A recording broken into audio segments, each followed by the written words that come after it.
Durante la cena, mi hijo gritó: «O le das tu recámara a mis suegros o haces tus maletas». No me enojé.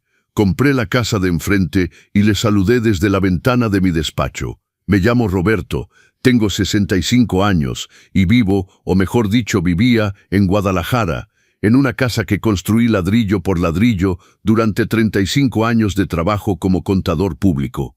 Esta casa no era simplemente un bien inmueble, era cada hora extra que había trabajado, cada fin de semana que había sacrificado, cada sueño que había convertido en realidad con mis propias manos. Si quieren saber qué pasó después, no olviden dejar su like y suscribirse al canal Los Consejos del Abuelo, porque esta historia apenas comienza y lo que viene los va a dejar impactados. Era un martes común de marzo. Había preparado el platillo favorito de mi hijo Miguel, mole poblano, ese que hacía desde que era niño. La mesa estaba puesta con cuidado, las velas encendidas, todo estaba perfecto. Miguel me había pedido que preparara algo especial porque quería discutir sobre el futuro. Yo, ingenuo, pensaba que finalmente íbamos a recibir buenas noticias, tal vez un nieto en camino, un ascenso en su trabajo. Fernanda, mi nuera, estaba sentada junto a él con esa sonrisa que nunca alcanzaba sus ojos. 5 años de matrimonio y todavía no lograba descifrar a esta mujer. Siempre había sido educada, pero había una frialdad, una distancia calculada en cada gesto. Miguel había cambiado mucho después de casarse con ella. El muchacho cariñoso que me abrazaba todos los días se había convertido en un hombre que apenas me miraba a los ojos.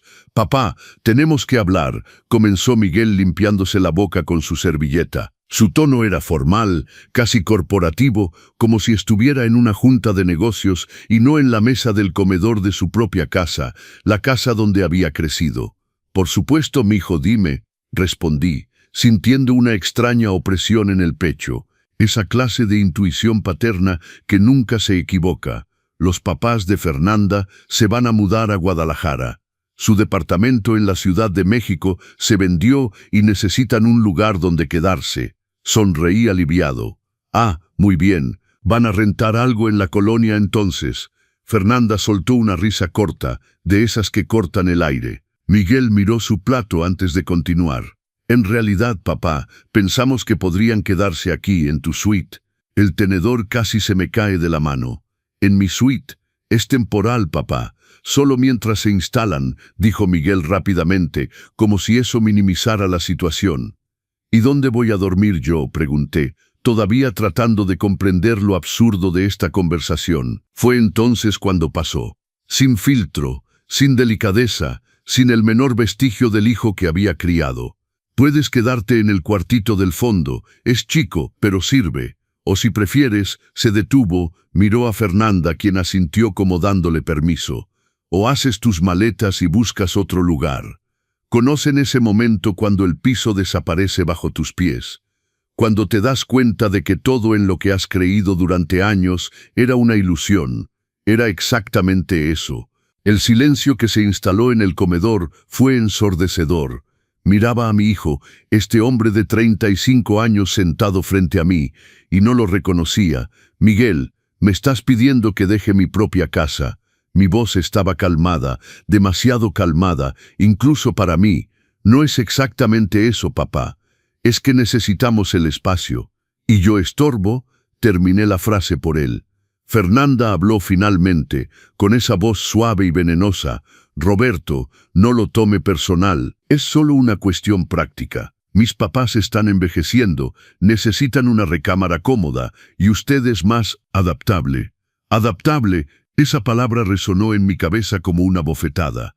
Yo, que había trabajado 35 años para construir esta casa, ahora era adaptable. Un mueble que se podía reorganizar según la conveniencia de otros. Esa noche, acostado en la cama que pronto ya no sería mía, tomé una decisión. No iba a gritar, no iba a hacer un escándalo, no iba a suplicar. Iba a hacer algo mucho mejor. Iba a enseñarle a mi hijo y a mi nuera el verdadero significado de las consecuencias.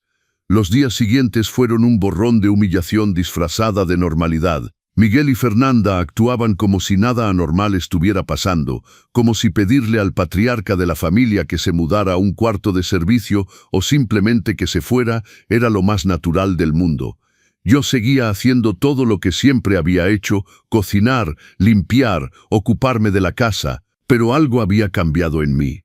Cada olla que lavaba, cada prenda que doblaba, era como si le dijera silenciosamente adiós a toda una vida.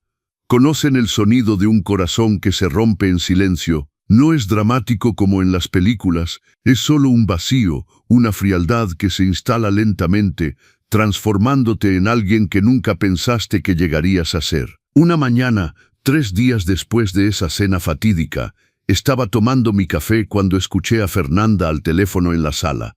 No sabía que yo estaba ahí. «Mamá, puedes venir tranquila. Él se va». «Sí», Miguel fue claro, «a más tardar a fin de mes, la casa queda libre». Pausa. «No tiene a dónde ir, pero ese no es nuestro problema. La casa está a nombre de Miguel desde que hizo la transferencia hace 2 años. Fue una excelente estrategia, ¿verdad? Ahora es legalmente de él». Mi sangre se heló. La transferencia. Había puesto la casa a nombre de Miguel hace 2 años, cuando me convenció de que era mejor para cuestiones de impuestos y herencia. Yo, el idiota, había firmado todo sin desconfiar porque confiaba ciegamente en mi hijo. Había sido estratégicamente manipulado, engañado de manera planificada durante meses, tal vez años. Subí a mi recámara, todavía mía por unos días más, y me senté en la cama. ¿Lloré? No, las lágrimas se habían secado esa noche de la cena.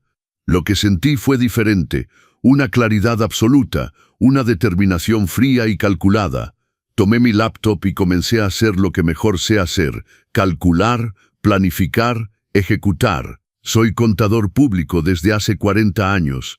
He pasado mi vida organizando finanzas, resolviendo problemas, encontrando soluciones creativas dentro del marco de la ley. Y ahora iba a usar toda esa experiencia en mi propio beneficio. Primera búsqueda: bienes raíces en venta en la calle. Para mi sorpresa, o tal vez era el destino, había una casa en venta exactamente enfrente. Una casa hermosa, más grande que la mía, con 4 recámaras, un despacho, garaje para 3 autos y un jardín que daba envidia. Estaba en el mercado desde hacía 8 meses con el precio reducido porque los dueños tenían que vender rápido para mudarse a Canadá. Llamé inmediatamente al agente inmobiliario. Programé una visita para esa misma tarde, mientras Miguel y Fernanda estaban en el trabajo. La casa era perfecta. Más que perfecta, era una declaración. Logré negociar un excelente precio porque podía pagar de contado. 4 décadas de ahorro, de inversiones bien colocadas, de un retiro meticulosamente planeado y sin vicios más allá de trabajar demasiado. Tenía los recursos. Cerré el trato en 5 días. Pagué de contado, firmé la escritura, recibí las llaves, todo sin decir una palabra a Miguel o Fernanda. Mientras ellos dormían tranquilos, creyendo que me verían empacar mis cosas para irme a vivir a un departamento miserable en una colonia lejana, yo estaba cerrando la compra de la propiedad más envidiable de la calle. Contraté una empresa de mudanzas discreta. En un solo día, mientras ellos estaban fuera, transferí todas mis pertenencias. Y había muchas. 40 años de vida acumulan historias. Me llevé cada foto, cada recuerdo, cada objeto que tenía valor sentimental. Dejé solo los muebles básicos que había comprado para la casa. También dejé una carta en la mesa de la cocina, simple y directa: Miguel y Fernanda, como me lo pidieron me voy. La casa ahora es completamente suya. Espero que sean felices con sus decisiones.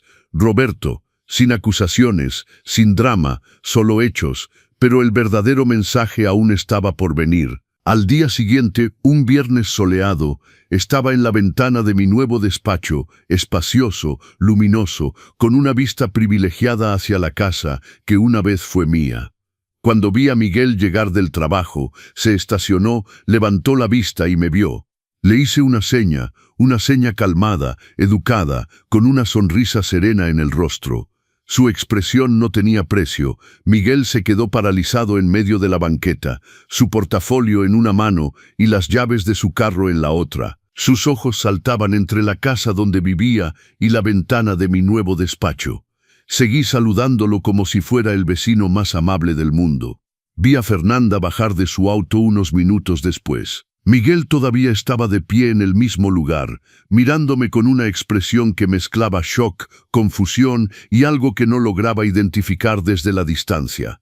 Ella siguió su mirada, y cuando me vio, su boca se abrió literalmente. Había posicionado mi escritorio estratégicamente en la ventana. No por casualidad, quería que me viera todos los días. Quería que supiera que no había desaparecido avergonzado, que no me había escondido en algún rincón de la ciudad. Estaba ahí más cerca que nunca, más visible que nunca. Esa noche mi teléfono sonó 52 veces. Miguel llamaba sin cesar. Dejé que sonara. Los mensajes de WhatsApp comenzaron a llegar uno tras otro. Papá, contesta el teléfono. ¿Qué hiciste? ¿Cómo compraste esa casa? Tenemos que hablar. No puedes hacer esto. El último mensaje me hizo reír. No puedes hacer esto. Irónicamente, era exactamente lo que debía haber dicho cuando me pidió que dejara mi propia casa. Respondí solamente, estoy bien, gracias por preocuparte. Buenas noches. Los días siguientes fueron deliciosos de una manera que nunca imaginé que la venganza pudiera serlo. No había hecho nada ilegal, nada cruel, nada que pudiera hacerme sentir culpable. Simplemente había ejercido mi derecho de comprar una propiedad y mudarme a ella. Pero la proximidad era el verdadero golpe maestro. Cada mañana a las 7 abría las cortinas del despacho con mi café en mano, impecablemente vestido, bien rasurado, cabello peinado. Del otro lado de la calle, veía a Fernanda espiando por la ventana de la sala, esa misma sala donde me había humillado. ¿Conocen ese momento cuando se dan cuenta de que la persona que los subestimó comienza a comprender el error que cometió? Lo vivía todos los días, y confieso, era gratificante. Comencé a recibir visitas. Mis amigos, que habían sabido la historia a través de las líneas telefónicas muy activas en la colonia, venían a verme, no para criticar, bueno, no solo para eso, sino para conocer la nueva casa. ¿Y qué casa? El diseñador de interiores que contraté hizo un trabajo magnífico en solo 3 semanas. El despacho tenía una biblioteca de caoba que iba del piso al techo, un sillón de lectura en terciopelo verde esmeralda posicionado estratégicamente en la ventana, plantas colgantes que le daban un aire de sofisticación. La sala tenía doble altura de techo. La cocina estaba equipada con electrodomésticos de última generación, y el jardín había sido renovado con un paisajismo que se había convertido en la envidia del vecindario. Don Héctor, mi vecino desde hace 25 años, fue uno de los primeros en venir. Trajo un pastel de 3 leches y lágrimas en los ojos. Roberto, cuando me enteré de lo que te hicieron, no lo podía creer. Pero mírate ahora, esta casa es un palacio comparada con la otra. Tomamos café en el jardín de invierno. Sí, mi nueva casa tenía jardín de invierno. Mientras tanto, del otro lado de la calle, sabía que Fernanda observaba. Las cortinas se movían de vez en cuando, un movimiento furtivo que intentaba ser discreto, pero era desesperadamente obvio. Si esta historia te está atrapando, no olvides suscribirte a los consejos del abuelo. Miguel apareció el tercer día. Tocó el timbre del portero eléctrico a las 8 de la mañana, un sábado. Yo estaba preparando hot cakes, algo que no hacía desde hacía meses porque en la antigua casa nadie apreciaba ya mis desayunos. Miré por el monitor del portero. Se veía cansado, ojeras profundas, la camisa arrugada. Apagué el interfono sin decir una palabra. Volvió a tocar, una vez, otra vez y otra más. Finalmente, abrí la ventana del segundo piso y dije con la voz más tranquila que pude: Miguel, estoy ocupado. Si necesitas hablarme, mándame un correo. Papá, por el amor de Dios, abre esta puerta. No es buen momento. Tengo invitados que van a llegar. Y cerré la ventana. La verdad, no tenía invitados en ese momento, pero él no necesitaba saberlo. La noticia de lo que había pasado se regó por la colonia como pólvora, y para mi sorpresa, la reacción fue masivamente a mi favor. México tiene algo curioso. Por más complicadas que sean las familias, existe un código no escrito de respeto hacia los mayores, especialmente hacia los padres. Y cuando ese código se rompe de manera tan flagrante, la gente toma partido. Don Alfonso, el dueño de la panadería de la esquina donde Miguel compraba su pan todos los domingos, fue el primero en actuar. Cuando mi hijo entró al establecimiento ese domingo, el silencio fue incómodo. Don Alfonso lo atendió, sí, pero con una frialdad que nunca había demostrado antes. «Buenos días», dijo Miguel tratando de parecer normal. «Días», respondió don Alfonso sin el buenos. Miguel lo notó. No es tonto, solo ha tomado decisiones tontas. Doña Carmen de la farmacia fue más directa. Cuando Fernanda entró a comprar medicamentos, comentó lo suficientemente alto para que todos escucharan. «¿Qué mundo, Hijos que corren a sus padres de sus propias casas. Mi padre puede vivir conmigo hasta el día que Dios lo quiera». Fernanda fingió no escuchar, pero sus mejillas se pusieron rojas como jitomates. El verdadero punto de quiebre sucedió en el grupo de WhatsApp de la colonia. Aunque no era exactamente una privada, nuestra calle tenía un grupo activo con 73 vecinos. Alguien, nunca descubrí quién, pero sospecho que fue don Héctor, compartió una versión resumida de la historia. Los mensajes explotaron. «Absurdo, ¿cómo un hijo puede hacer eso? Roberto es una persona adorable, siempre ha ayudado a todos aquí. ¿Se acuerdan cuando organizó la colecta de comida el año pasado? Y cuando ayudó a doña Lupita con su declaración de impuestos gratis?» Miguel y Fernanda estaban en el grupo. Vieron todo. Fernanda intentó defenderse. «No conocen toda la historia. Hay dos lados». La respuesta fue fulminante. Doña Teresa, maestra retirada de 60 años, escribió: «Hija mía, no hay lado que justifique correr a un padre de su propia casa. Eso se llama ingratitud». Después de eso, Fernanda salió del grupo. Pero el verdadero golpe aún estaba por venir, y yo ni siquiera tuve que planearlo. Fue el universo conspirando a mi favor. Los padres de Fernanda llegaron. La pareja elegante de unos 60 años se estacionó en un Mercedes frente a la casa un jueves por la tarde. Los observaba desde mi ventana mientras descargaban maletas, muchas maletas. En los días siguientes quedó claro que la convivencia no era fácil. Veía luces encendidas hasta tarde en la noche. Escuchaba voces alzadas. Mi nueva casa tenía ventanas con aislamiento acústico, pero a veces el sonido atravesaba cuando estaban en el jardín. El suegro de Miguel, don Arturo, era un hombre acostumbrado a mandar. Lo escuché un día en que todos estaban en el jardín. «Miguel, este pasto está horrible. ¿Vas a contratar a alguien o quieres que lo haga yo?» La suegra, doña Cristina, era peor, meticulosa, controladora. Opinaba sobre todo, desde la comida que cocinaba Fernanda hasta la forma en que Miguel doblaba las servilletas. En 2 semanas, la casa que debería haber sido un paraíso familiar se había convertido en un campo de tensión. Yo veía todo desde mi ventana privilegiada. Una tarde, estaba regando las plantas en el jardín del frente cuando doña Cristina cruzó la calle. Venía hacia mí, y admito que mi corazón se aceleró. Me preparé para una confrontación. «¿Usted es el papá de Miguel?», afirmó. No preguntó. «Sí», respondí, continuando con el riego de mis plantas. «Qué bonita casa tiene». Había algo extraño en su voz. No era admiración pura, era una punta de envidia, de frustración. «Gracias, me costó mucho trabajo, debe haber costado caro. Trabajé mucho por ella», respondí, mirándola directamente a los ojos. Ella entendió el mensaje. La mujer a quien su hijo y su hija habían intentado desechar como un mueble viejo tenía en realidad más recursos y más dignidad de lo que habían imaginado. «Entiendo», dijo, y regresó a la casa. Esa noche, las luces permanecieron encendidas hasta las 2 de la mañana, y yo sabía, con cada fibra de mi ser, que estaban hablando de mí. El círculo se estaba cerrando, y yo ni siquiera tenía que hacer nada más que vivir mi vida. Fue un martes lluvioso de abril, cuando todo comenzó realmente a desmoronarse para ellos. Estaba en casa trabajando en un proyecto de consultoría independiente que había aceptado, porque a diferencia de lo que Miguel imaginaba, no estaba retirado vegetando. Tenía una carrera activa y respetada cuando escuché el ruido. No era solo una discusión, era una guerra. «Me prometiste que sería temporal». La voz de Miguel atravesó la calle. Incluso con la lluvia cayendo fuerte. Abrí discretamente la ventana del despacho, no para escuchar a escondidas, o al menos eso me decía, sino porque, bueno, era mi vida la que se discutía allá. No es mi culpa que mis papás no hayan encontrado todavía un lugar conveniente, gritaba Fernanda de vuelta. Y además, tu problema no son mis papás. Tu problema es que tu padre está ahí enfrente juzgándote todos los días.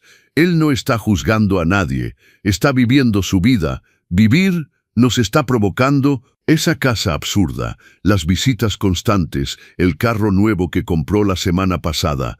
Todo es una provocación. Ah, sí, el carro. Había cambiado mi sedán modesto por una camioneta SUV híbrida. No para provocarlos. Realmente necesitaba un vehículo más grande para los viajes que estaba planeando. Pero el timing, lo admito, fue poéticamente perfecto.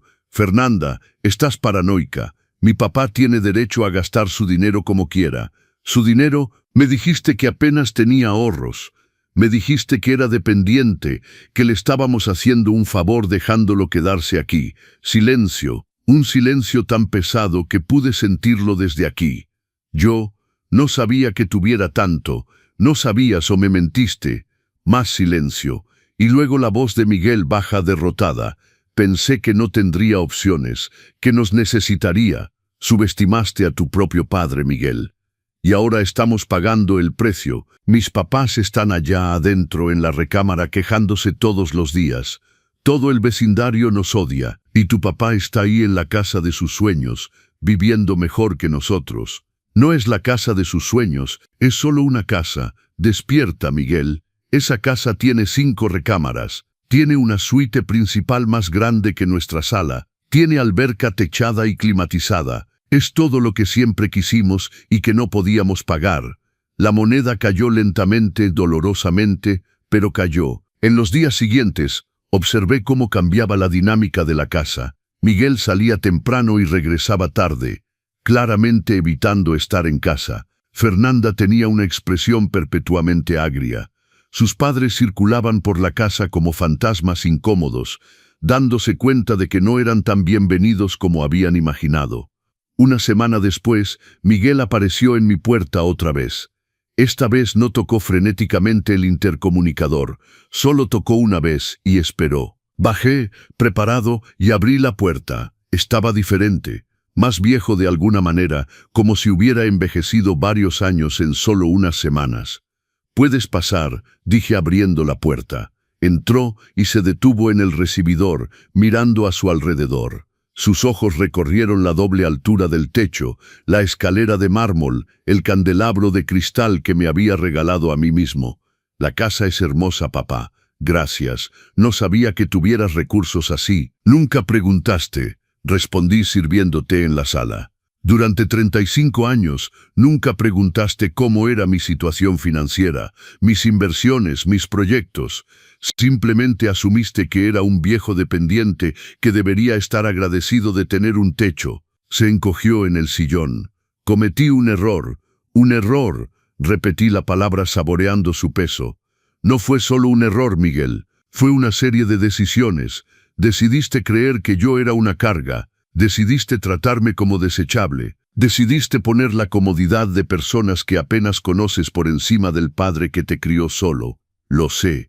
Las lágrimas comenzaron a correr por su rostro.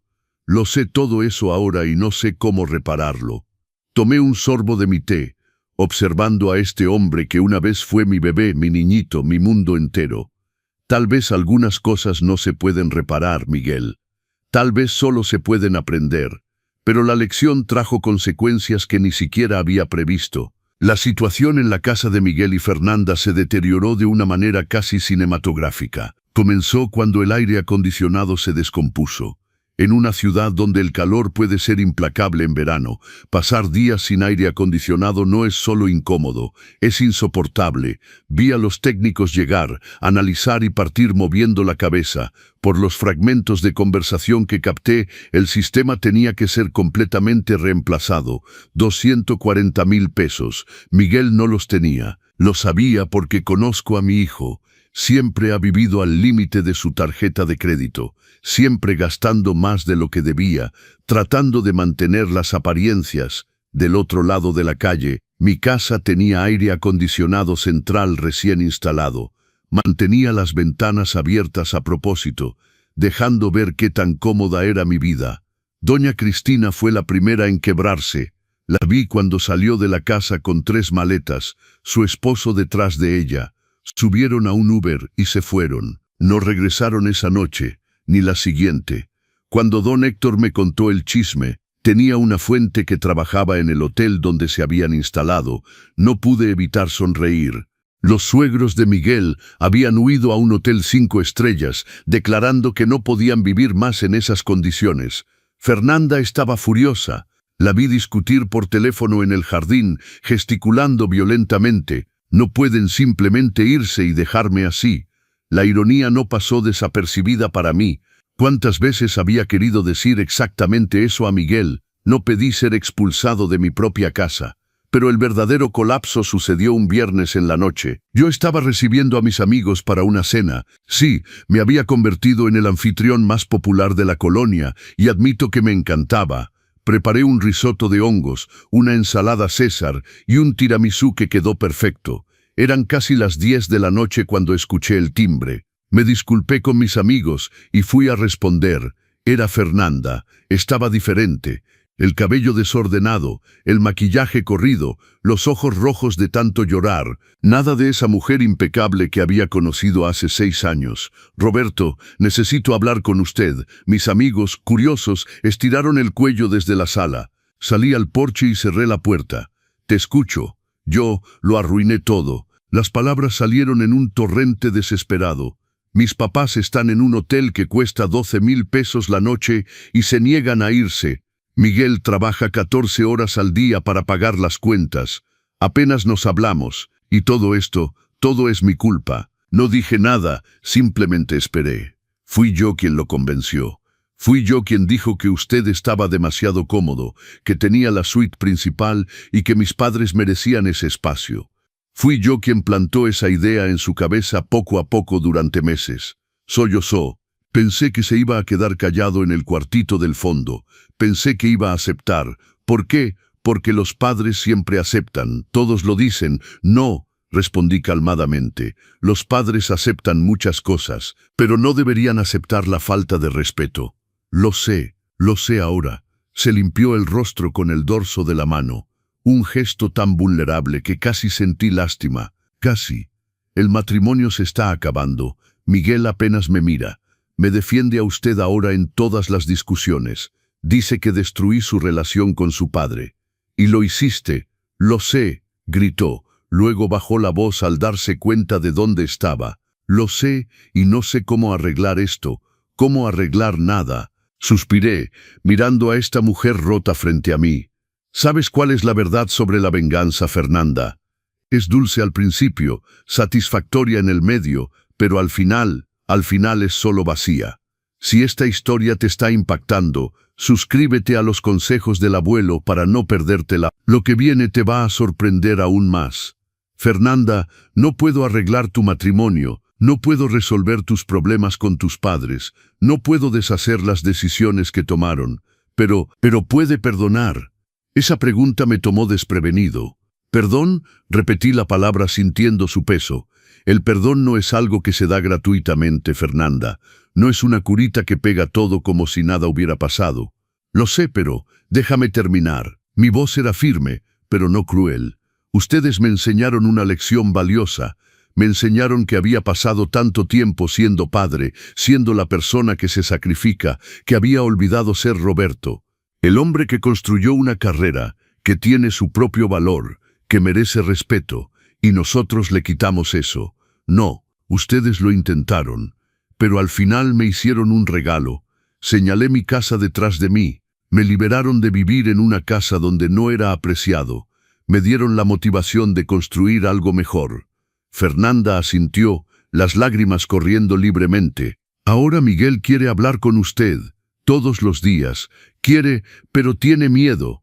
¿Miedo de qué? De que usted ya no quiera ser su padre. Y ahí estaba. El corazón del asunto. La herida que no sana fácilmente. Siempre será mi hijo, Fernanda. Pero la relación que teníamos, esa murió esa noche de la cena. Y si va a nacer una nueva en su lugar, eso depende de mucho más que una simple disculpa. Junio llegó con una revelación que cambió todo nuevamente. Y esta vez ni siquiera yo estaba preparado. Estaba en el despacho revisando contratos para un cliente cuando sonó mi celular. Era un número desconocido, pero contesté de todas formas. Bueno, señor Roberto, habla de la inmobiliaria Prado. Usted pidió que le avisáramos si aparecía información sobre la propiedad de calle de las Acacias 40. Mi corazón se aceleró. Era la dirección de mi antigua casa. Sí, lo escucho. La propiedad acaba de ponerse en venta. Precio solicitado, 1,560 pesos. Cerré los ojos procesando la información. Miguel estaba vendiendo la casa que yo había construido, la casa que me había quitado. Y ni siquiera había tenido la decencia de decírmelo. Gracias por la información, dije, y colgué. Esa noche no pude dormir. Me quedé en la terraza, mirando la casa del otro lado de la calle. Y una vieja rabia regresó ardiente. No solo me había expulsado, ahora quería beneficiarse de lo que era mío. A la mañana siguiente, tomé una decisión. Llamé a mi abogado, licenciado Durán, un profesional que me servía desde hacía 20 años. Le expliqué toda la situación desde el principio, cada detalle doloroso. Roberto, escúcheme. Usted firmó la transferencia de propiedad legalmente. La casa es de él, lo sé. Pero dime, ¿hay alguna manera de complicar esta venta? ¿Alguna forma de hacerles entender que las acciones tienen consecuencias? Silencio del otro lado. Luego, hay algo. Cuando hizo la transferencia, declaró un valor, el valor catastral, aproximadamente 500,000 pesos en ese momento, y tiene pruebas de que invirtió sustancialmente más que eso en la propiedad. Renovaciones, mejoras, ampliaciones, sonreí. 35 años de facturas cuidadosamente guardadas. Tengo todas las pruebas. Entonces tenemos un caso para impugnar la donación. Puede interponer una acción de nulidad por vicio de consentimiento, alegando que fue coaccionado o inducido a error sobre las intenciones del donatario, con las pruebas de que el beneficiario tenía intenciones contrarias al espíritu de la donación. Tenemos buenas posibilidades. ¿Cuánto tiempo tomaría bloquear la venta? Para obtener una orden judicial, puedo tenerla en 48 horas. Hazlo. 2 días después, Miguel recibió la notificación. Vi cuando el ujier le entregó el sobre.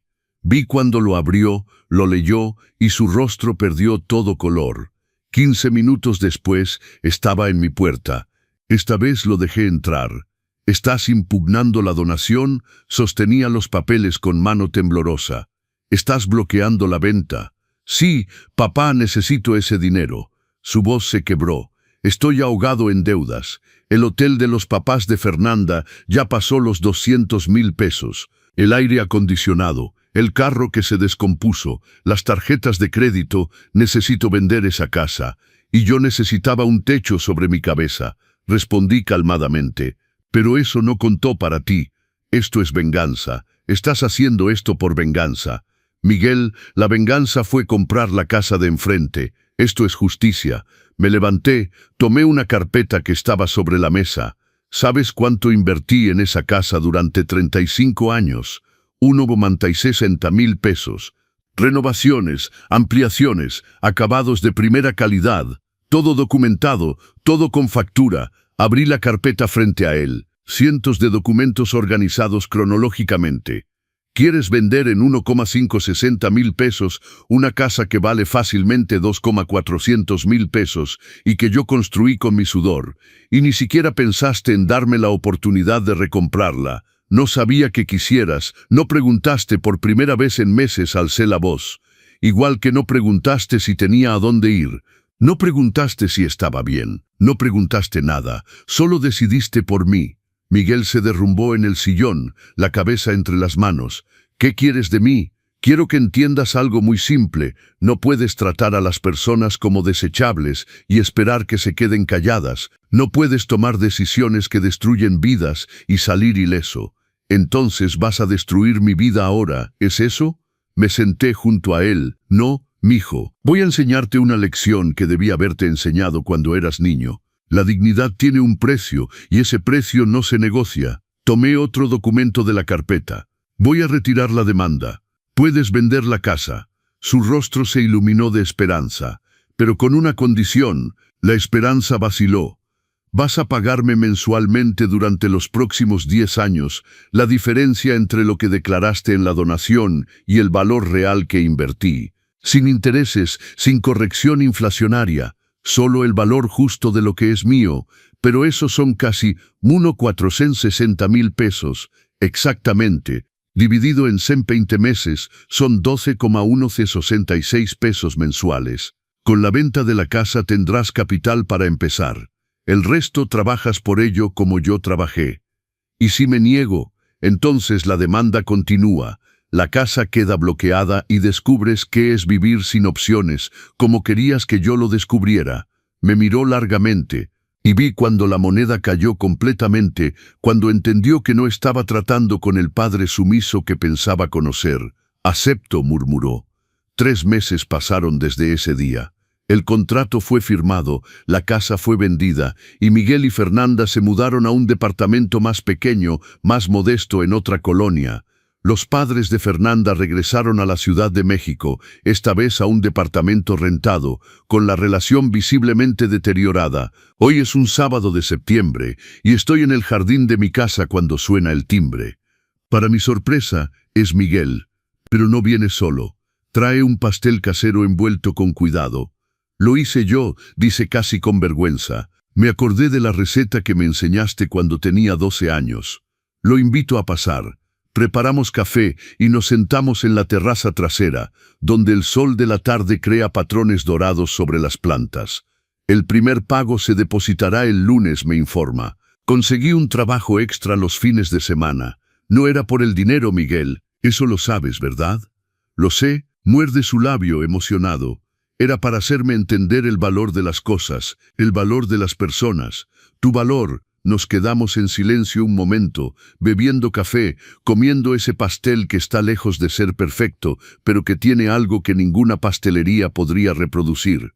Un esfuerzo sincero. Fernanda y yo estamos yendo a terapia, me cuenta. De pareja e individual. Ella tiene mucho que trabajar sobre por qué actuó así, sobre las expectativas que sus padres crearon en ella. ¿Y van a quedarse juntos? No sé todavía.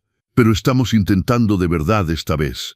Construir algo real, no una fachada para impresionar a nadie. Asiento. No es mi papel juzgar o aconsejar. Ya no. Es un adulto que debe navegar sus propias decisiones. Papá, quería decirte algo. Respira profundamente.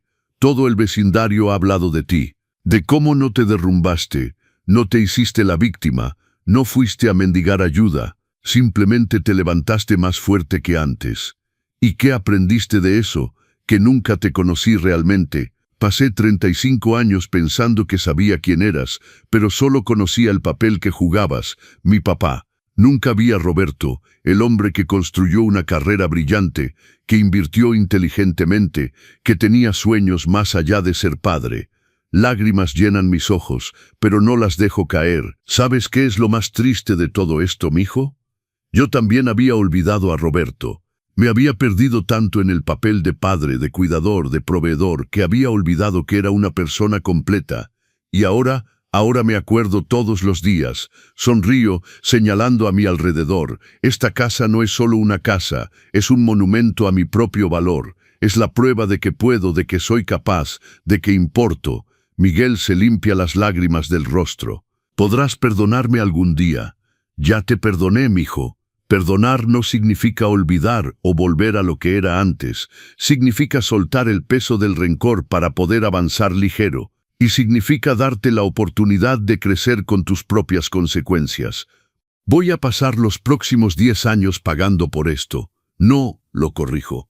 Vas a pasar los próximos 10 años aprendiendo el valor del respeto, de la dignidad, de la gratitud. El dinero es solo el vehículo. La lección es mucho más grande. Sonríe, esa sonrisa triste de quien crece a través del dolor. ¿Puedo seguir viniendo a traer pasteles malos y café? Puedes, pero bajo mis condiciones, a mi ritmo y con respeto, siempre. Después de que se va, me quedo en la terraza observando el atardecer. Mi teléfono vibra. Es un mensaje de mi abogado. El valor de la demanda ha sido depositado en cuenta. Felicidades, hizo historia. pero no se trata del dinero. Nunca se trató de eso. Pienso en todos los hombres, todas las mujeres, todos los padres y madres que son tratados como desechables cuando envejecen, que son empujados a rincones oscuros mientras la vida continúa sin ellos. Esta historia no es solo mía, es nuestra. Y la sorpresa final. He decidido hacer algo con ese dinero. Voy a crear un fondo para ayudar a personas mayores en situación de vulnerabilidad. Personas que han sido abandonadas, olvidadas, tratadas como cargas.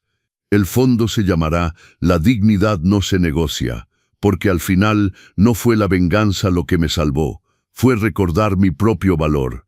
Conocen ese momento cuando finalmente entienden que no necesitan la aprobación de nadie para ser válidos. Es el mejor tipo de libertad. Si te ha pasado algo similar, si alguna vez te has sentido invisible en tu propia vida, comparte tu historia en los comentarios. No olvides dar like a este video y suscribirte a los consejos del abuelo. Y dinos desde dónde estás viendo este video, porque historias como esta deben contarse, deben recordarse y sobre todo deben servir de lecciones. Traten a las personas con dignidad mientras puedan, porque un día podrían descubrir que lo que subestimaron era en realidad mucho más fuerte de lo que jamás imaginaron, y ese día tal vez sea demasiado tarde para reparar. Pero nunca es demasiado tarde para aprender.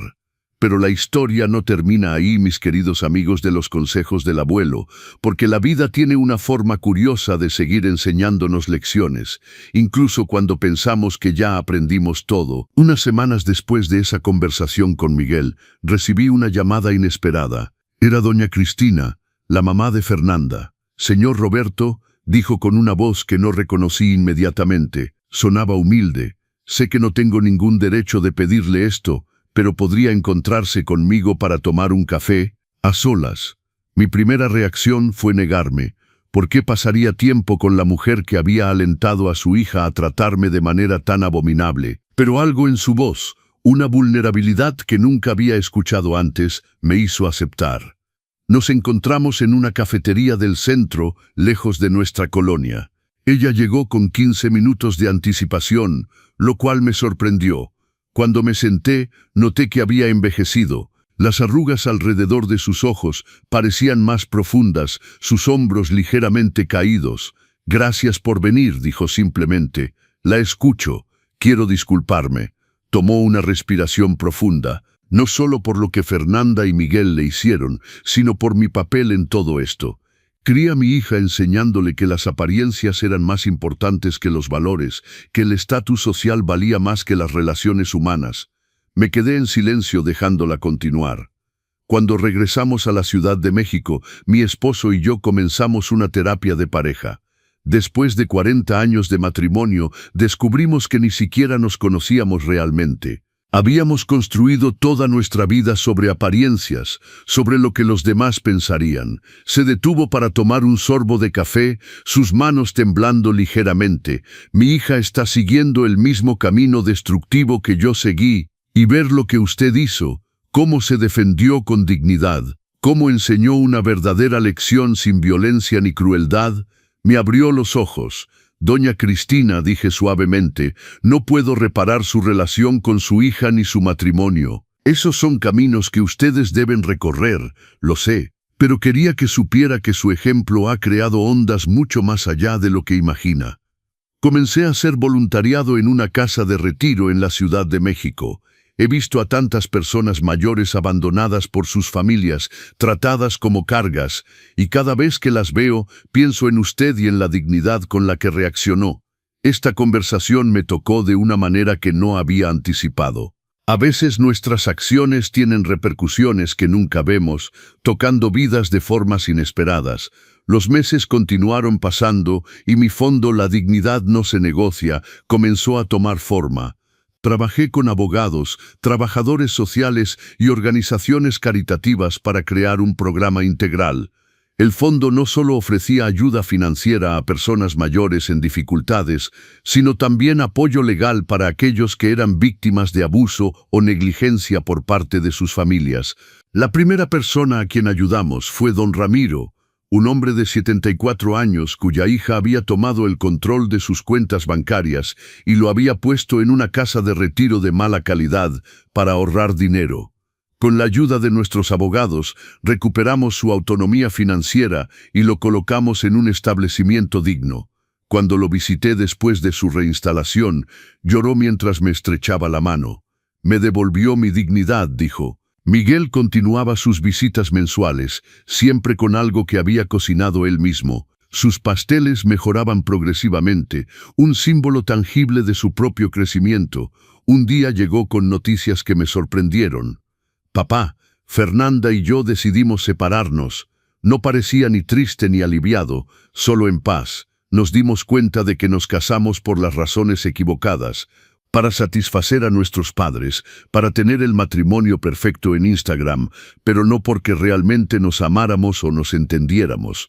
¿Cómo te sientes?, pregunté. Honestamente, liberado. Por primera vez en años me siento auténtico. Estoy rentando un estudio pequeño ahora, sencillo pero mío. Cocino mis propias comidas, pago mis cuentas, asumo mis responsabilidades. ¿Y sabes qué? Soy más feliz que cuando vivía en esa casa grande, tratando de impresionar a gente que ni siquiera importaba realmente. Sonrió y vi en esa sonrisa al muchacho que había criado, el que había desaparecido en algún momento del camino. Me enseñaste algo valioso, papá, que el valor de una persona no se mide por el tamaño de su casa o el precio de su carro, sino por su integridad, su respeto hacia los demás y su capacidad de asumir sus errores. La historia tomó un giro inesperado cuando un productor de documentales me contactó. Había escuchado sobre mi historia a través del boca en boca en la colonia y quería hacer un documental sobre las personas mayores y la dignidad. Al principio dudé, nunca había buscado atención pública, pero luego me di cuenta de que era una oportunidad de compartir el mensaje a una escala mucho más amplia. El documental, titulado La dignidad no se negocia, fue transmitido en un canal nacional y recibió una respuesta abrumadora. Miles de personas compartieron sus propias historias de abandono, de reconciliación, de resiliencia. El fondo que había creado comenzó a recibir donaciones de todo el país. Lo que había comenzado como mi propia historia personal de supervivencia y dignidad se había convertido en un movimiento. Un año después de esa fatídica cena de marzo, me encontraba sentado en la misma cafetería donde me había reunido con doña Cristina, pero esta vez con un periodista que quería hacer un artículo sobre el fondo. «Señor Roberto», preguntó, «si pudiera regresar en el tiempo, ¿cambiaría algo? Hubiera preferido que su hijo nunca le pidiera que se fuera». Reflexioné largamente sobre esa pregunta. «Sabe», respondí finalmente, «el dolor que sentí esa noche fue real y profundo. No le desearía a nadie vivir lo que viví, pero esa experiencia me forzó a redescubrirme, a recordar quién era más allá del papel de padre. Me dio un propósito nuevo, un sentido a mi vida que nunca habría encontrado de otra manera. Entonces, no se arrepiente, me arrepiento de que la lección tuviera que ser tan dura, pero estoy agradecido por la persona en la que me convertí gracias a ella». Hoy, sentado en mi despacho con vista a la calle, miro la antigua casa que ahora pertenece a una familia joven. Tienen niños que juegan en el jardín, llenando el espacio de risas y vida. Es exactamente como debe ser. Esa casa tuvo su tiempo en mi vida y ahora está creando nuevos recuerdos para otros. Mi nueva casa ya no es solo un símbolo de venganza o justicia. Se ha convertido en un lugar de reunión, un espacio donde el fondo organiza talleres para familias, donde enseñamos la importancia del respeto intergeneracional, donde celebramos el valor de cada vida sin importar la edad. Miguel ahora es voluntario del fondo. Utiliza su experiencia personal para hablar con adultos jóvenes sobre la importancia de valorar a sus padres, de no dar por sentado a quienes los criaron. Su transformación ha sido notable. El hombre arrogante que me pidió que dejara mi propia casa se ha convertido en un defensor apasionado de los derechos de las personas mayores. Una noche, después de una conferencia particularmente emotiva donde Miguel había compartido nuestra historia, se acercó a mí. «Papá, ¿sabes qué es lo más loco de todo esto?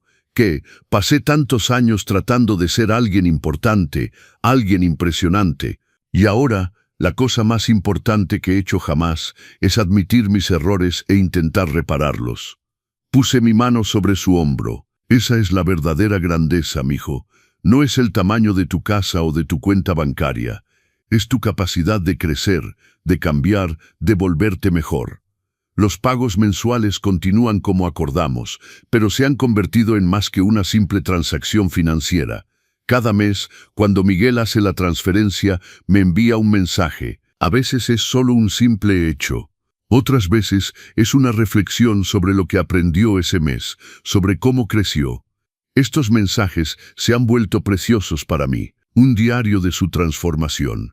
Fernanda, por su parte, también comenzó su propio camino de sanación. Después del divorcio, se mudó al sur del país y abrió una pequeña librería. Me escribió una carta hace unos meses, una carta sincera donde se disculpaba no solo por sus acciones, sino por la persona en la que se había convertido. «Usted me mostró», escribió, «que es posible mantenerse de pie con dignidad, incluso cuando el mundo trata de hacerte doblar. No sabía que necesitaba esa lección hasta que fue casi demasiado tarde». Le respondí, no con enojo o rencor, sino con aliento. Todos merecen una oportunidad de redimirse, de convertirse en una mejor versión de sí mismos. Mis amigos de la colonia se han convertido en más que una red de apoyo. Se han vuelto mi familia elegida. Organizamos cenas semanales, clubes de lectura, salidas culturales. Don Héctor en particular se ha vuelto un amigo cercano. Jugamos ajedrez todos los jueves por la tarde y nuestras conversaciones profundas sobre la vida, la familia y la dignidad humana se han convertido en un punto destacado de mi semana.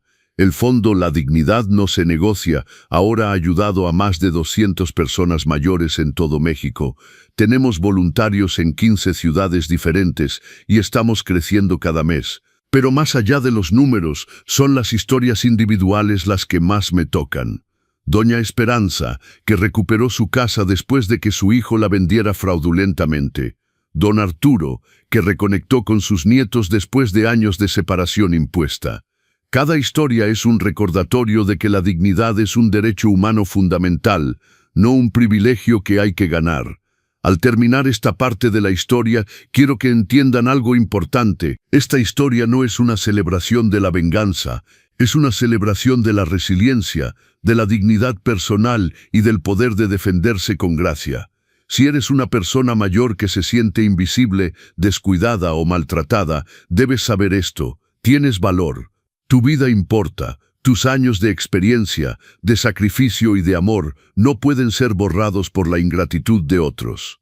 Mantente de pie, defiéndete, lo mereces. No olvides suscribirte a los consejos del abuelo, donde descubrirás cómo esta historia inspiró cambios que nunca imaginé. Si eres hijo o hija, mira a tus padres, realmente míralos, no como muebles en tu vida, no como cargas que administrar, sino como seres humanos completos con sus propios sueños, sus propios miedos, su propia dignidad. Un día estarás en su lugar, trátalos como te gustaría ser tratado.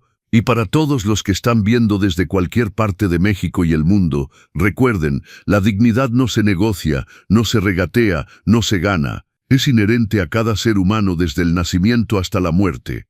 Pero déjenme contarles algo que pasó y que cambió todo nuevamente. Era un miércoles por la tarde cuando recibí una llamada de la Universidad de Guadalajara. Una profesora del Departamento de Trabajo Social, Patricia Mendoza, había visto el documental y quería que diera una conferencia a sus estudiantes. Señor Roberto, sus estudiantes necesitan escuchar historias reales. No solo teoría de libros, necesitan entender que detrás de cada estadística sobre maltrato a adultos mayores hay una persona real, con sentimientos reales. Acepté. Y esa conferencia cambió mi vida de una manera que nunca imaginé. El auditorio estaba lleno, más de 300 estudiantes jóvenes, la mayoría entre 20 y 25 años. Me paré frente al micrófono y por un momento me sentí nervioso. ¿Qué podía decirles? Pero luego vi sus rostros, algunos con curiosidad, otros con escepticismo, algunos incluso con sus teléfonos en la mano listos para ignorarme. Levanten la mano, comencé. Los que tienen abuelos vivos. Casi todas las manos se levantaron. Ahora mantengan la mano arriba los que hablaron con sus abuelos esta semana. La mitad de las manos bajaron. Los que los visitaron este mes quedaron tal vez 20 manos, los que conocen sus sueños, sus historias, lo que los mantiene despiertos en la noche. Solo 3 manos permanecieron en alto. Eso, dije, es exactamente el problema. Estamos tan ocupados viviendo nuestras propias vidas que olvidamos que las personas que nos dieron la vida también tienen una. Les conté mi historia, completa, sin filtros. La humillación, la manipulación, la rabia, la decisión de defenderme, todo. Cuando terminé, el silencio en el auditorio era absoluto. Luego, una joven levantó la mano. Tenía lágrimas en los ojos. Señor Roberto, yo le hice esto a mi abuela el año pasado. La convencí de irse a vivir con mi tía para que mi novio pudiera mudarse a su cuarto. Ella no dijo nada, solo empacó y se fue. Y yo ni siquiera le di las gracias por los 18 años que vivió conmigo. Se quebró, y entonces pasó algo extraordinario. Otro estudiante se levantó. Mi abuelo me crió cuando mis padres se divorciaron. Ahora está en una residencia porque no tenemos espacio en casa. Pero tenemos espacio para un gimnasio que nadie usa. Y otro más. Mi abuela me dio su casa cuando me casé, y yo la vendí sin decirle y usé el dinero para un carro. Uno tras otro, estos jóvenes comenzaron a confesar, a llorar, a darse cuenta. Después de la conferencia, más de 50 estudiantes se quedaron. Querían hablar, querían saber cómo podían reparar sus relaciones, cómo podían hacer las cosas bien. El primer paso, les dije, es reconocer que cometieron un error. El segundo es hacer algo al respecto. No mañana, hoy, 2 semanas después, comencé a recibir cartas, correos electrónicos, mensajes en redes sociales, estudiantes compartiendo cómo habían reconectado con sus abuelos, cómo habían pedido perdón, cómo habían comenzado a escuchar realmente. Una joven, María, me escribió: fui a ver a mi abuela ayer, no la había visitado en 8 meses. Cuando abrió la puerta y me vio, simplemente se puso a llorar. Me dijo que pensaba que ya no la amaba. Pasamos toda la tarde juntas y me contó historias de cuando era joven que nunca había escuchado. Señor Roberto, casi pierdo esto por estar ocupada con cosas que ni siquiera recuerdo ahora. El fondo, la dignidad no se negocia, comenzó a recibir solicitudes de voluntarios jóvenes. Estudiantes de trabajo social, de derecho, de psicología, todos queriendo ayudar. Creamos un programa de mentoría intergeneracional. Conectamos a personas mayores solas con estudiantes que necesitaban orientación. No era solo ayuda en un sentido, era mutual. Don Ernesto, un ingeniero retirado de 80 años, comenzó a asesorar a estudiantes de ingeniería. A cambio, ellos lo llevaban a sus eventos universitarios, lo incluían en su vida. Doña Margarita, una chef retirada de 72 años, enseñaba cocina tradicional mexicana a estudiantes de gastronomía. Ellos la ayudaban con la tecnología, le enseñaban a usar videollamadas para conectar con su familia en otros estados. El círculo se estaba ampliando de maneras hermosas. Pero no todo era celebración. También enfrentamos casos difíciles, muy difíciles. Don Felipe llegó a nuestra oficina un martes. Tenía 78 años, había sido maestro toda su vida. Su hijo único, Javier, había falsificado su firma para vender su casa y quedarse con el dinero. Don Felipe estaba viviendo en un albergue. No quiero denunciarlo, me dijo con lágrimas en los ojos. Es mi hijo, es todo lo que tengo. Don Felipe, le dije tomando su mano, precisamente porque es su hijo, debe aprender que sus acciones tienen consecuencias. Esto no es venganza, es justicia y es amor, aunque no lo parezca ahora. Con nuestros abogados presentamos la demanda. Fue un proceso largo, doloroso, pero recuperamos la casa de don Felipe. Y algo más pasó. Javier, enfrentando las consecuencias legales, finalmente tuvo que mirarse en el espejo. Un año después, don Felipe me llamó. Roberto, Javier vino a verme. Está yendo a terapia. Está trabajando para pagarme cada peso que gastó. Y por primera vez en años tuvimos una conversación real, de padre a hijo. La voz se le quebró. Gracias por no dejarme aceptar lo inaceptable. Miguel continuaba su transformación. Los pagos mensuales llegaban puntualmente, pero más que eso, llegaban sus mensajes. Cada uno era un testimonio de su crecimiento. Papá, hoy ayudé a un compañero de trabajo a reconciliarse con su padre. Le conté nuestra historia. Me agradeció llorando. Papá, di una plática en mi empresa sobre respeto intergeneracional. Me pidieron que la repita el próximo mes. Papá, estoy saliendo con alguien nuevo. Es diferente esta vez. Le hablé de ti desde la primera cita. Le dije que el respeto a los padres era innegociable para mí. Una tarde de octubre, Miguel llegó con una propuesta. Papá, quiero trabajar contigo en el fondo, no como voluntario. Quiero dejar mi trabajo y dedicarme a esto completamente. Sé que no puedo cambiar el pasado, pero puedo ayudar a que otros no cometan mis errores. Lo miré largamente. El salario sería mucho menor que lo que ganas ahora. Lo sé, pero ganaría algo que el dinero no puede comprar: propósito, significado, la oportunidad de convertir mi mayor error en mi mayor contribución. Y los pagos mensuales, seguiré haciéndolos, conseguiré un segundo trabajo si es necesario. Esa deuda nunca fue solo financiera, papá. Es un recordatorio de lo que perdí y de lo que estoy reconstruyendo. Lo contraté, y resultó ser excepcional en el trabajo. Su propia experiencia lo hacía increíblemente efectivo, hablando con familias en conflicto. Un día observé mientras hablaba con un joven que había echado a su padre de casa. Sé exactamente lo que estás pensando, le dijo Miguel, que tienes razones, que es complicado, que él no entiende. Yo pensé lo mismo, y ahora, 2 años después, puedo decirte que fue la peor decisión de mi vida, pero también puedo decirte que nunca es demasiado tarde para hacer lo correcto. El joven lloró, y a la semana siguiente su padre estaba de vuelta en casa. La historia comenzó a atraer atención internacional. Un periodista de España escribió un artículo. Una organización de Argentina nos invitó a compartir nuestro modelo. Personas de Colombia, de Chile, de Estados Unidos escribían pidiendo ayuda para crear fondos similares en sus países. La dignidad no se negocia, se estaba convirtiendo en un movimiento global. Pero en medio de todo este éxito, nunca olvidé por qué había comenzado. No era por fama ni reconocimiento.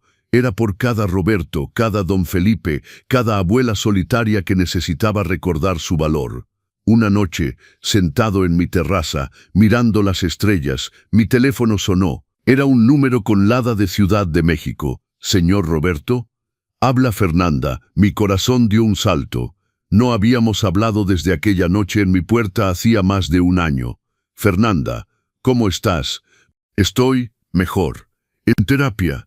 Trabajando en mí misma, y llamaba porque quiero hacer algo, quiero ayudar al fondo, no con dinero, que no tengo mucho, pero tengo una librería ahora y quiero organizar eventos, lecturas, conversaciones sobre el respeto a los mayores. Quiero usar mi espacio para difundir el mensaje.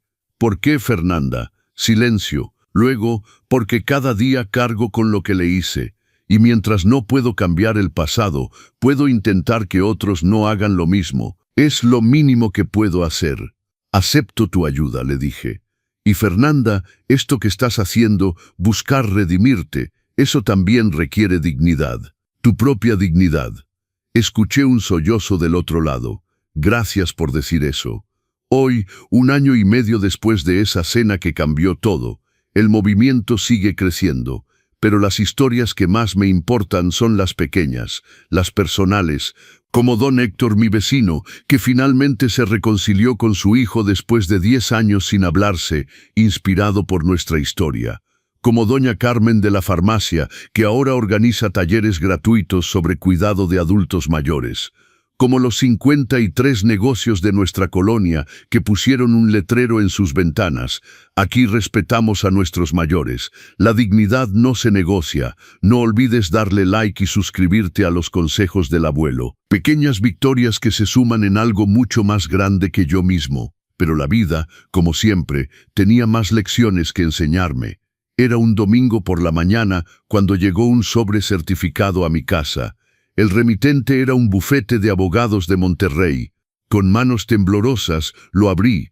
Era una carta de agradecimiento, pero no una carta cualquiera.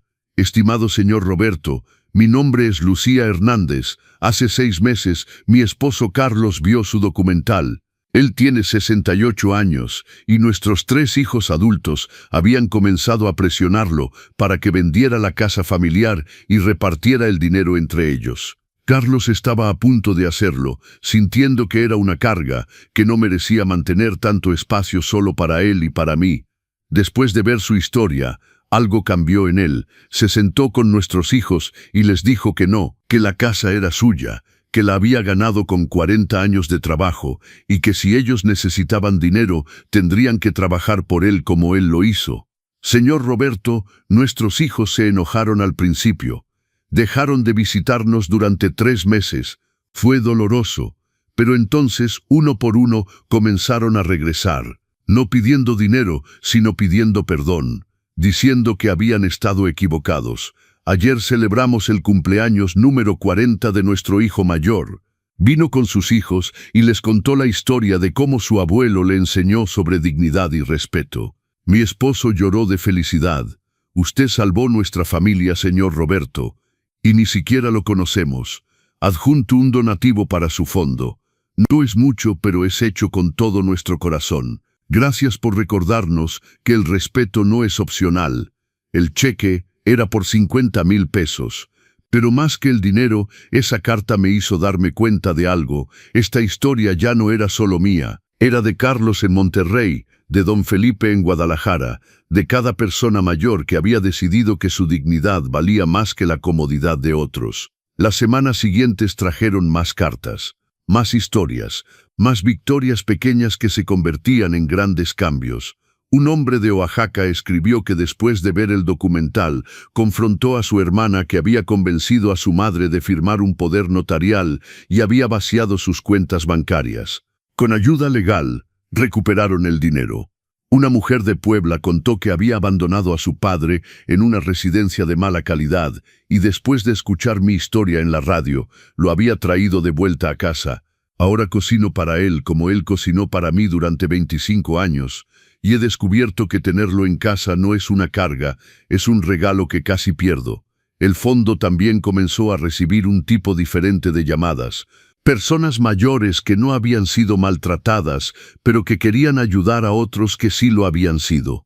Don Alberto, un empresario retirado de 75 años, donó un edificio completo en el centro de Guadalajara. Conviértanlo en un centro de recursos para adultos mayores, dijo.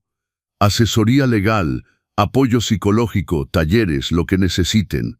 Yo tuve la suerte de tener hijos que me respetan. Otros no han tenido esa suerte. El centro abrió 6 meses después. Lo llamamos Casa de la Dignidad. En la inauguración, más de 500 personas asistieron, familias enteras, abuelos con sus nietos, personas que habían encontrado reconciliación gracias al movimiento. Miguel dio un discurso ese día. Verlo parado en el podio, hablando con convicción sobre el respeto a los mayores, fue surreal. Yo estoy aquí, dijo a la multitud, no como ejemplo de lo que hay que hacer, sino como ejemplo de lo que no hay que hacer. Le quité a mi padre su hogar, lo traté como desechable, y él pudo haberme odiado, pudo haberme castigado de maneras mucho peores de las que lo hizo, pero en lugar de eso, me enseñó la lección más importante de mi vida, que las consecuencias pueden ser maestras y que nunca es demasiado tarde para cambiar. La audiencia estalló en aplausos, y yo, sentado en la primera fila, lloré. Lloré por el hijo que había perdido y por el hombre en el que se había convertido. Después del evento, una pareja de ancianos se me acercó. El hombre usaba bastón y la mujer tenía lágrimas en los ojos. Señor Roberto, somos los padres de Javier. ¿Se acuerda? El hijo de don Felipe que vendió su casa. Mi corazón se hundió. No sabía qué esperar. Queríamos agradecerle, continuó la mujer. Cuando nuestro hijo fue arrestado, pensamos que era el fin, que lo habíamos perdido para siempre. Pero usted no solo ayudó a don Felipe, obligó a Javier a enfrentar lo que había hecho. Y ese fue el punto de quiebre que necesitaba. Javier está en terapia ahora, añadió el padre. Está trabajando 3 empleos para pagarle a don Felipe. Y por primera vez en años está tomando responsabilidad por su vida. Nos devolvió a nuestro hijo, señor Roberto, un hijo mejor de lo que era antes. Estos momentos me recordaban constantemente que la justicia sin compasión es crueldad, pero la compasión sin consecuencias es permitir. Una tarde, mientras revisaba solicitudes de ayuda en mi despacho, entró Miguel. «Papá, hay alguien que quiere conocerte. Está abajo en la recepción. ¿Quién es? Es mejor que bajes y lo veas tú mismo». Bajé, curioso. En la recepción había un joven de unos 30 años, bien vestido, nervioso. «Señor Roberto», dijo levantándose, «mi nombre es David, soy hijo de Fernanda, de su primer matrimonio». Me quedé sin palabras. No sabía que Fernanda tenía un hijo. Nunca lo conoció porque mi mamá no hablaba de su vida anterior. Pero yo vi el documental y busqué a mi mamá. No hablábamos desde hace 5 años. Ella me abandonó cuando tenía 12 para casarse con Miguel. Me dejó con mi abuela paterna. Se le quebró la voz. Pero después de ver cómo usted perdonó, cómo dio segundas oportunidades, decidí buscarla. Y ahora estamos reconstruyendo nuestra relación. Ella me contó todo, su arrepentimiento, su dolor, y estamos sanando juntos.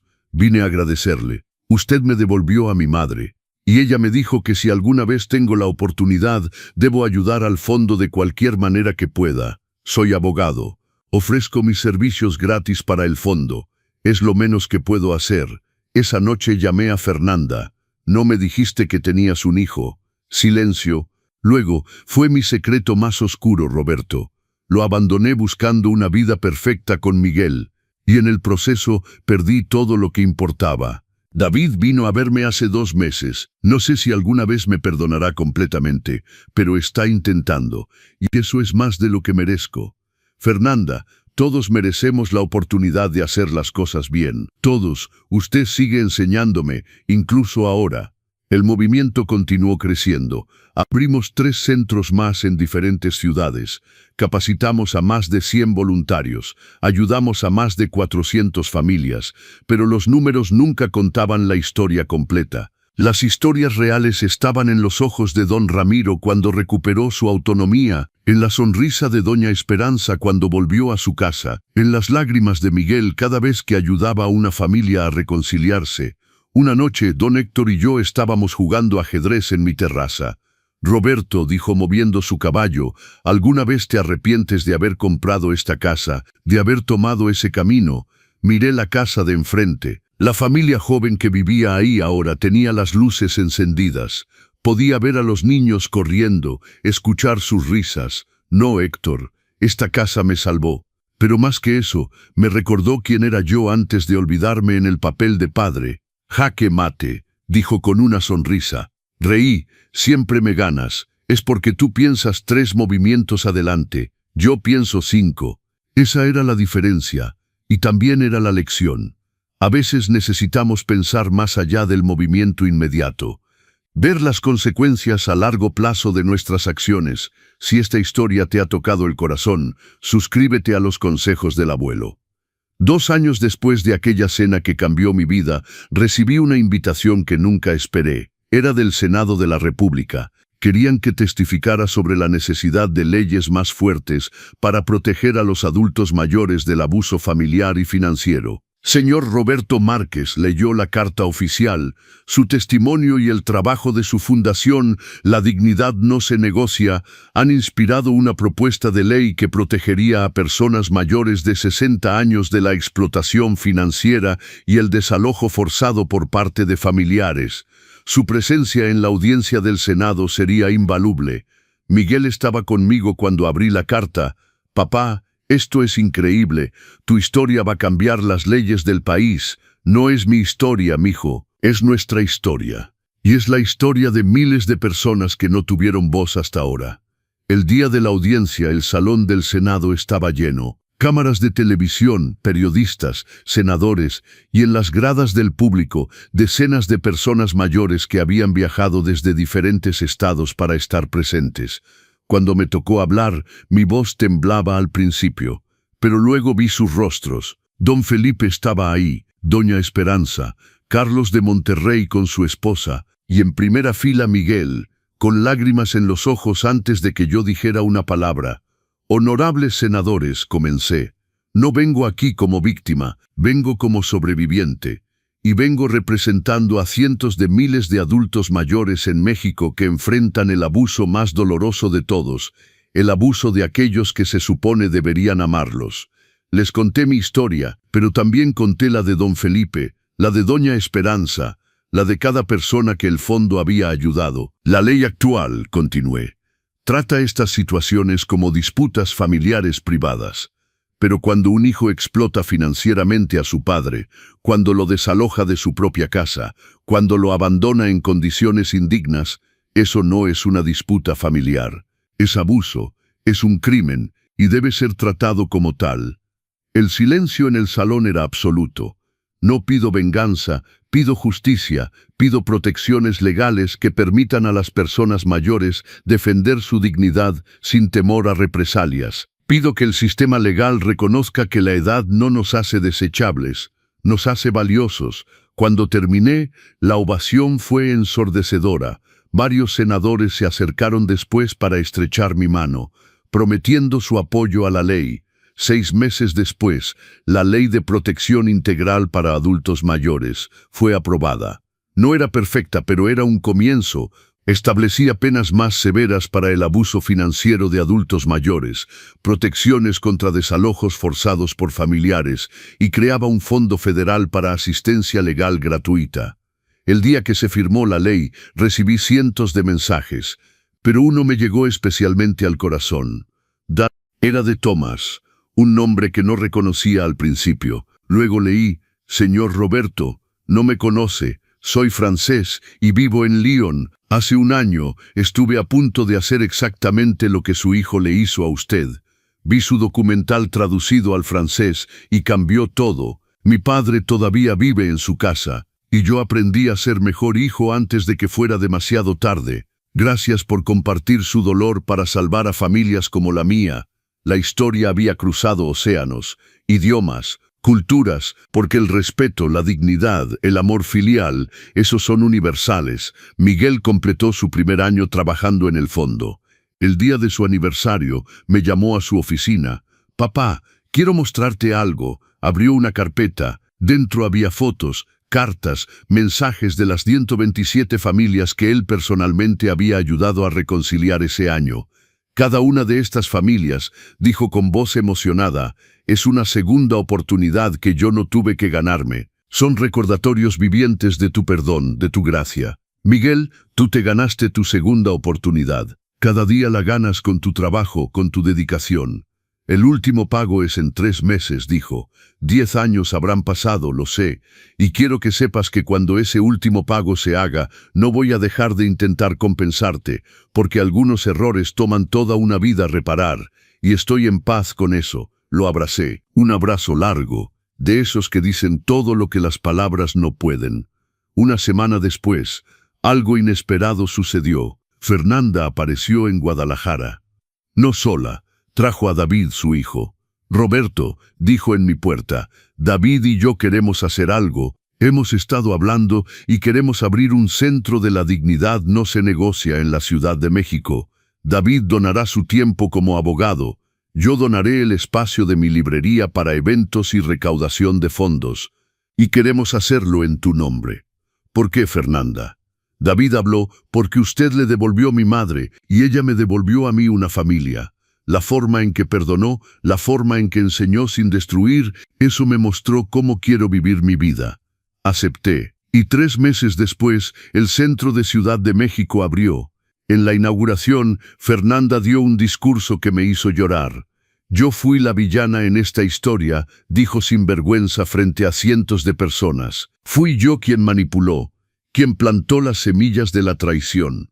Y tuve que perder todo, mi matrimonio, años con mi hijo, mi autoestima, para aprender lo que Roberto intentó enseñarnos con gracia, que las personas no son desechables, que la dignidad no es negociable y que nunca es demasiado tarde para hacer lo correcto». El fondo ahora tenía 7 centros en México, 2 en Estados Unidos, 1 en España y 1 en Argentina. Más de 2.000 voluntarios. Habíamos ayudado a más de 1.500 personas mayores a recuperar su dignidad, sus casas, sus derechos, pero las estadísticas nunca contaban la historia real. La historia real estaba en la llamada que recibí de una mujer en Veracruz. Señor Roberto, vi su historia en la televisión. Llamé a mi mamá por primera vez en 2 años. Voy a visitarla este fin de semana. Gracias por recordarme lo que importa. Estaba en el correo de un hombre en Tijuana. Hoy le pedí perdón a mi padre por tratarlo como invisible. Lloramos juntos durante 1 hora. Tengo 45 años y hoy me sentí como hijo otra vez. Estaba en cada familia que se reunía, en cada disculpa sincera, en cada nueva oportunidad. Un domingo por la tarde, 2 años y medio después de todo, estaba en mi jardín cuando Miguel llegó. Traía algo envuelto. Papá, este es mi último pago, el número 120. Lo depositó ceremoniosamente en mi mano. Pero había algo más en el paquete. Ábrelo, dijo. Dentro había un libro. Un libro grueso, encuadernado a mano. En la portada decía, 120 lecciones, el diario de mi redención. Lo abrí. Cada página correspondía a un pago mensual. Pero no eran solo recibos, eran reflexiones, aprendizajes, historias de personas que había ayudado, lecciones que había aprendido. Mes 1. Hoy hice el primer pago, y entendí que esto no se trata de dinero, se trata de recordar. De nunca olvidar lo que hice y lo que casi pierdo. Mes 37. Hoy ayudé a un hombre a reconciliarse con su padre. Cuando se abrazaron, vi lo que pude haber perdido para siempre. Lloré en mi auto durante 20 minutos. Mes 89. Papá me invitó a cenar. Cocinó mole como aquella noche. Pero esta vez comimos como padre e hijo, como familia, como nunca debimos dejar de ser. Mes 20. Hoy termina mi deuda financiera, pero mi deuda moral, mi deuda de gratitud, esa nunca terminará. Y está bien, porque me mantiene humilde, me mantiene agradecido, me mantiene siendo el hombre que debí ser desde el principio. Cerré el libro, incapaz de hablar. Miguel estaba llorando también. Gracias, papá, por no rendirte conmigo, por enseñarme que las consecuencias no son castigo, son maestras, y por mostrarme que el perdón no significa olvidar, significa crecer. Esa noche, en mi terraza, mirando las estrellas, reflexioné sobre todo el camino recorrido, de aquel hombre de 65 años que fue humillado en su propia mesa, al hombre de 67 que ahora era. Habían pasado mundos. Había aprendido que la dignidad no es algo que otros te dan, es algo que tú reclamas. Había aprendido que la venganza puede ser dulce, pero la justicia con gracia es transformadora. Había aprendido que las segundas oportunidades son posibles, pero deben ganarse con acciones, no solo con palabras. Y había aprendido que a veces nuestro mayor dolor puede convertirse en nuestro mayor propósito. Hoy, 3 años después de aquella cena que cambió todo, me despierto en mi casa, mi hermosa casa que ya no es un símbolo de venganza, sino un monumento a la dignidad recuperada. Es un sábado por la mañana. Desde mi ventana veo la casa de enfrente, la que una vez fue mía. La familia joven que vive ahí ahora saluda cuando me ven. Sus hijos juegan en el jardín donde Miguel jugó cuando era niño. El círculo de la vida continúa. Mi teléfono vibra. Es un mensaje de Miguel. Papá, ¿desayunamos juntos? Hago los hot cakes. Sonrío. Nos vemos en 1 hora, mijo. Mientras me preparo, pienso en todo lo que ha pasado, el dolor, la traición, la decisión de defenderme, las consecuencias, la transformación, el perdón, el propósito. ¿Valió la pena? Cada segundo. Llego a la casa de Miguel.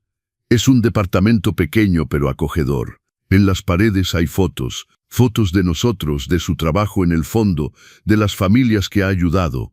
Pero la foto más grande está en un lugar de honor. Es de nosotros dos, el día que se firmó la ley en el Senado. Los dos sonriendo, los dos llorando, los dos juntos. Los hot cakes están listos, dice desde la cocina. Nos sentamos a comer. Y por primera vez en años no hay tensión, no hay culpa, no hay deuda pendiente. Solo padre e hijo compartiendo un desayuno. Papá, dice Miguel después de un rato, ayer una mujer vino al centro. Su historia era casi idéntica a la nuestra. Su hijo quería su casa para sus suegros. Le conté nuestra historia completa, sin esconder nada. Le dije lo que hice, cómo me defendiste y cómo eso nos salvó a ambos. ¿Y qué pasó? Lloró, luego sonrió y dijo, si Roberto pudo perdonar y su hijo pudo cambiar, entonces hay esperanza para mi familia también. Se fue con esperanza, papá, con dignidad restaurada, y todo gracias a ti, no gracias a mí, Miguel, gracias a nosotros, a nuestra historia, al dolor que decidimos transformar en propósito. Mi teléfono suena, es don Héctor. Roberto, enciende la televisión, Canal 5, rápido. Miguel enciende la TV, es un programa matutino de noticias, y están hablando del fondo. El movimiento La Dignidad no se negocia, dice la conductora. Ha transformado la vida de más de 3.000 familias mexicanas en los últimos 3 años. Comenzó con la historia de un hombre de Guadalajara que se negó a ser tratado como desechable. Hoy es un movimiento internacional que ha inspirado cambios legislativos en 5 países.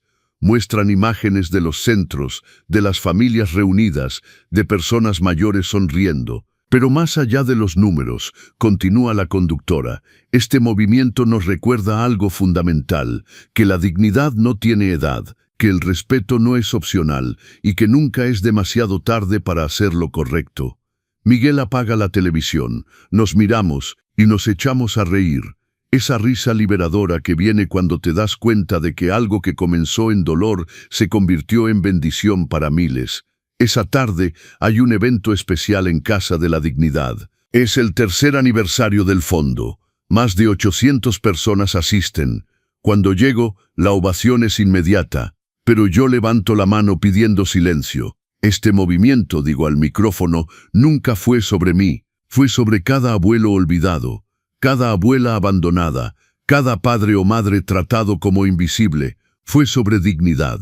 Y la dignidad es un derecho de nacimiento, no un privilegio ganado. Señaló entre la multitud, don Felipe está aquí, su hijo Javier también, reconciliados, trabajando juntos en un negocio familiar. Porque Javier aprendió que las consecuencias pueden ser maestras. Doña Esperanza está aquí, recuperó su casa, y ahora la comparte con sus nietos, enseñándoles el valor del respeto. Carlos de Monterrey está aquí con su familia. Sus hijos aprendieron que el amor no demanda, respeta. Y Miguel está aquí, mi hijo, quien cometió un error terrible y tuvo el coraje de pasarse 10 años reparándolo, quien convirtió su peor momento en su mejor contribución. La multitud aplaude. Miguel se limpia las lágrimas. Si hay algo que quiero que se lleven hoy, continúo, es esto. Las relaciones familiares no son transaccionales. No son acerca de quién tiene más poder o más recursos. Son acerca de respeto mutuo, de dignidad compartida, de amor que no controla sino que libera. Algunos de ustedes están aquí porque fueron traicionados, algunos porque fueron los traidores, pero todos están aquí porque decidieron que era hora de cambiar, y eso es valentía. Después del evento, una joven se me acerca.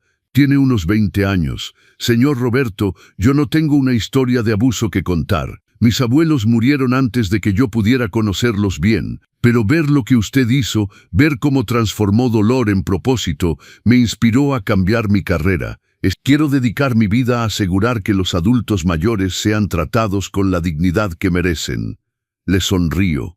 Ese es el verdadero legado, no lo que yo hice, sino lo que ustedes, la siguiente generación, harán mejor. Esa noche, de vuelta en mi casa, en mi despacho con vista a la calle, escribo en mi diario. Es algo que comencé hace 3 años, documentando cada paso de este viaje. Año 3, día 195. Hoy Miguel hizo hotcakes.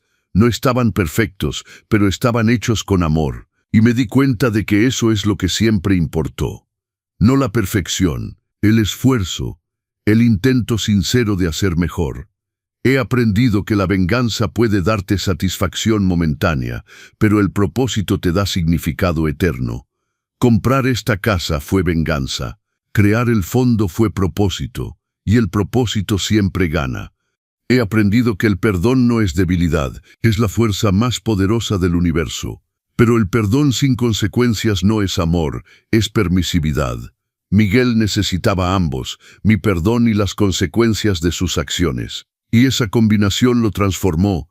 He aprendido que nunca es demasiado tarde para cambiar. A los 65 años, cuando me echaron de mi casa, pude haberme rendido, pude haber aceptado ser invisible, pero elegí recordar mi valor. Y esa elección cambió no solo mi vida, sino miles de vidas. Pero la lección más importante de todas, somos más que los roles que jugamos.